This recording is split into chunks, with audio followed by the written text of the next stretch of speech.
Salut Seb, alors dans cette vidéo je vais te parler d'un point qui est important quand on voyage, c'est de pouvoir se faire un réseau, de pouvoir rencontrer des gens, parce que quand on arrive à chaque fois dans une nouvelle ville, c'est difficile quand on connaît une personne, et a priori en plus quand on est français il y a encore moins de monde, parce qu'on a forcément la barrière de la langue, et donc c'est important d'avoir quelques endroits, quelques pistes où on peut évidemment bien se mettre en relation avec des gens qui sont parfois nomades, mais pas systématiquement, mais disons que c'est plus pratique, je pense, pour tout le monde d'avoir un réseau où on a à peu près les mêmes centres d'intérêt. Donc il y a beaucoup d'étrangers qui vivent un petit peu en nomade digital.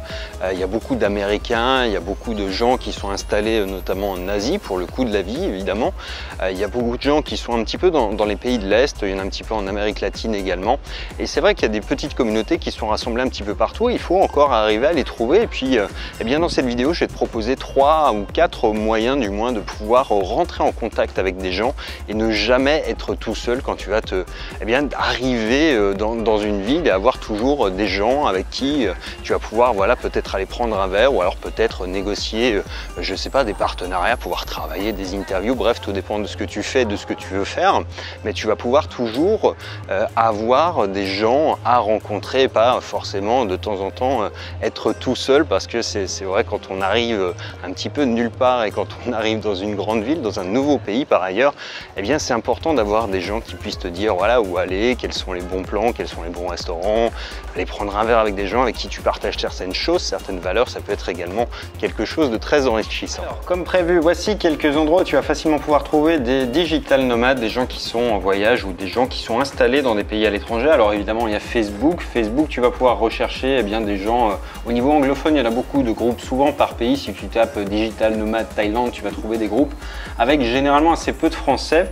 Mais en l'occurrence, il y en a un qui a été monté assez récemment et qui est assez dynamique. Il y a beaucoup d'aspirants au voyage et assez peu de gens qui sont vraiment dans le voyage encore, mais ça se développe d'une manière sympathique, donc je t'engage quand même à y jeter un coup d'œil. C'est French Digital Nomads. Qui te permet d'avoir des gens qui sont sur la route. Il y en a notamment un ou deux que je connais qui sont passés ou qui sont installés au Cambodge, et puis il y en a d'autres qui vont arriver en Asie également, c'est prévu. Donc c'est une petite communauté qui va commencer à bouger, à se monter facilement, donc il y a de quoi trouver quelques contacts intéressants qui pourront te renseigner éventuellement sur des problématiques que tu pourras avoir.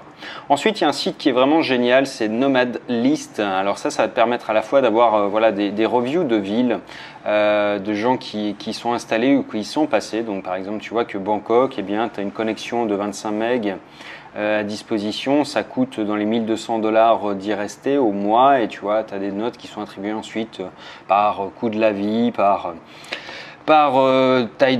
facilité de connexion, qualité de l'air, etc.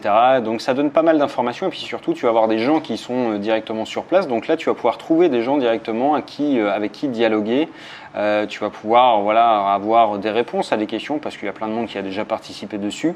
Tu vas avoir accès à des vidéos, tu vas avoir accès à plein de choses, et notamment tout ce que tu peux y faire, tout ce que tu peux y voir, où est-ce que tu peux trouver un endroit pour travailler, des coworking. Et notamment les coworking, c'est un autre endroit où tu vas pouvoir facilement trouver des gens qui sont eux aussi dans la position de digital nomade. Donc tu peux le faire pour à peu près toutes les grandes villes, il y en a dans tout le monde. Ça peut te donner également des idées en fait pour trouver des endroits où tu veux aller peut-être t'installer. Là tu vas avoir des endroits où travailler. On peut regarder par exemple, là tu vas à Phnom Penh, il y a les incubateurs, il y a tout ça, donc il y a les endroits où tu peux aller travailler déjà, qui sont déjà référencés, donc c'est une ressource qui est très pratique.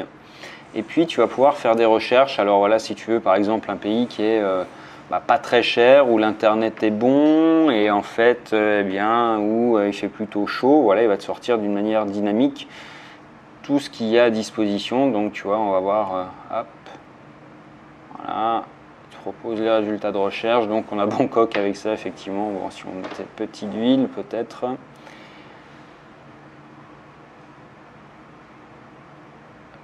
et on recherche. On peut rechercher par d'autres éléments, par exemple si on veut aller à Bali, on a les endroits qui sont référencés à Bali. Tu vas voir de la même manière la ville, La ville, donc voilà, avec toujours eh bien, les gens qui sont de passage ou qui sont déjà, et puis toutes les réponses aux questions que tu peux avoir. Donc c'est très très pratique pour ça, effectivement, et tu sais déjà où tu peux aller trouver des gens et tu peux même déjà commencer à nouer des relations avant. Ensuite, il y a des événements qui se montent. Alors ça, c'est un petit peu extraordinaire. Enfin, encore que je crois qu'ils en font 2 par an maintenant. C'est Nomad Cruise.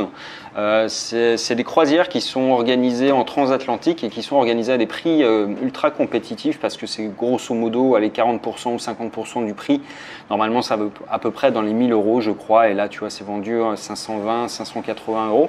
L'avantage, c'est que tu as à peu près 200 participants qui sont des digital nomades. Il y a assez peu de Français en revanche évidemment, mais il y a beaucoup de conférences, de workshops qui sont organisés le temps de cette croisière qui dure 15 jours, en gros qui rallie l'Europe à l'Amérique. Donc là, celle-ci, c'est des Canaries à la République dominicaine. Voilà, en gros, donc il y en a 2 par an et tu peux vraiment, voilà, tu as tous les détails sur cette page, c'est Nomad Cruise et tu vois, ça dure vraiment 14 jours et tu as affaire, enfin, il y a pas, le bateau, il n'est pas rempli de digital nomades, mais il y a quand même au moins 200 personnes qui en font partie. Ensuite, eh bien, tu as tous les meet-up. Les meet-up, c'est pour, voilà, tu vas pouvoir trouver, par exemple, si on fait une recherche, hop, Phnom Penh. Il va nous donner tous les groupes et tous les événements qui sont organisés. Alors là, on a des gens qui s'intéressent à la méditation, qui s'intéressent à l'argent, qui s'intéressent à plein de choses. Je ne vais pas te faire le détail de chacune, mais plus la ville ou l'endroit où tu vas rechercher est rempli de digital nomades et plus tu as de groupes qui sont créés. À Chiang Mai, par exemple, dans le nord de la Thaïlande, tu as beaucoup de gens qui sont sur la bouffe, sur les cafés, sur tout ce qui est un peu bio, tout ce qui est un peu yoga, méditation aussi. Donc il y a plein de choses que tu peux trouver. Tu peux facilement trouver des gens qui s'intéressent aux mêmes choses que toi. Et donc ça, c'est plutôt pratique, encore une fois, pour trouver des gens. Et puis la dernière, c'est un petit peu nouveau et ça, c'est intéressant comme idée, c'est de mêler l'apprentissage d'une langue. Mais au lieu de le faire d'une manière un peu dans le vide, tu sais, à parler à un ordinateur, là tu vas parler à des vrais gens. C'est-à-dire par exemple si tu veux partir, je sais pas, à Bali, eh bien tu vas pouvoir te connecter avec des gens qui sont indonésiens et avec qui tu vas pouvoir dialoguer pour apprendre le langage et perfectionner ton langage avec eux. Et puis éventuellement ça peut donner lieu à des rencontres ensuite.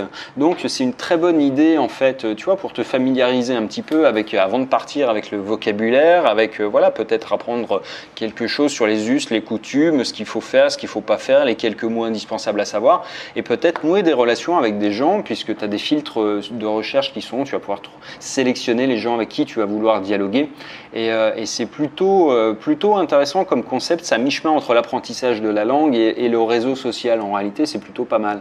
Donc c'est prometteur, du moins pour l'instant, c'est pas encore voilà, explosif, je crois, en matière de volume, mais on a quand même déjà une communauté qui est suffisamment importante pour que ça vaille le coup. Tu vois, on a à peu près entre 500 000 et 1 million d'installations. Mais je pense que c'est un concept qui est vachement intéressant, qui est amené à se développer. Donc vraiment, c'est à suivre. Et puis tu peux commencer déjà à côté de chez toi, tu en trouveras plus facilement. Après, le reste du monde va gentiment adopter le truc si ça se développe bien. Mais c'est à mon sens quelque chose qui a de l'avenir. Alors si toi aussi tu es tenté par l'entrepreneuriat nomade, eh bien je t'invite à cliquer sur le lien qui vient d'apparaître dans cette vidéo. Je t'ai préparé une deuxième vidéo dans laquelle eh bien, je te parle un petit peu des solutions qui s'offrent à toi pour te créer à toi aussi un lifestyle business, c'est-à-dire une activité qui te permettra eh bien, de voyager plus, de passer plus de temps avec ta famille ou alors eh bien, de tout simplement pouvoir vivre un petit peu plus tes passions sans voilà, avoir forcément une activité qui te mobilise quelque part et qui t'oblige à travailler pour quelqu'un d'autre par exemple.